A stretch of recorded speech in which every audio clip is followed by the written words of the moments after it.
is Lindy Kaiser, Senior Editor of ClearanceJobs.com. We've gotten a couple of questions this week related to dual citizenship and security clearance applicants or holders. Policy prior to 2017 made it very hard if you were a dual citizen to obtain a security clearance. Generally, folks had to surrender their passports to their facility security officer and were not allowed to use any of the benefits of dual citizenship in order to obtain a security clearance. The foreign preference adjudicated criteria were updated in 2017, and per those policy changes, it's now a lot easier for individuals who are applying for a security clearance if they're dual citizens.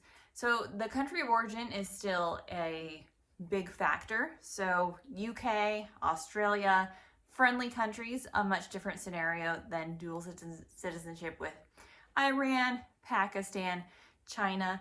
We talk about a lot about the security clearance determinations on the ClearanceJobs news site. Certainly, country of origin, if you're a naturalized citizen and you're from one of those countries, there are cases where those folks obtain a security clearance. The idea of dual citizenship, though, is that you are obtaining some allegiance to both countries, and so it's going to be a factor what ties you have to the United States.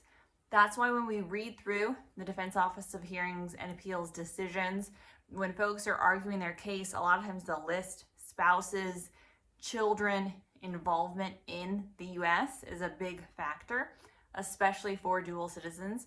How much is your allegiance to the United States greater than allegiance to other countries? It actually came up in a question we just got as well, though. Someone who had served an entire career in the military, then went to the UK, worked there for a number of years, wanted to come back and wondered if he could re-enter and work in the cleared space in the US.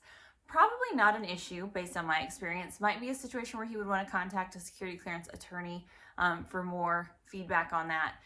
Typically, again, because of the friendliness with the UK, in this case, he did have significant hundreds of thousands of dollars in foreign investments, retirement benefits in the UK.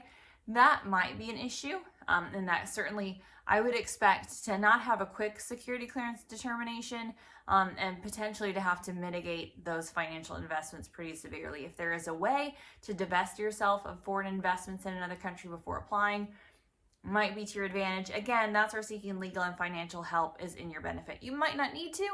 It might make it easier, so you have to weigh the pros and cons of how quickly you need to move through the process and how important it is for you to get and obtain a security clearance back in the United States. But good news, for the most part, dual citizens can keep their passports. You just need to be very upfront with their security officer, how they plan to use their citizenship, dual citizenship, why they would like to keep it, why they have it. Some folks never asked for it. They just have dual citizenship based on being born in another country. So just being upfront with all of those factors and showing, again, that your investment, your allegiance, your desire and commitment to the U.S. and to the national security community is greater than any other obligations you have, especially obligations to other countries. Pretty important if you want to work in national security and work for the government of the United States.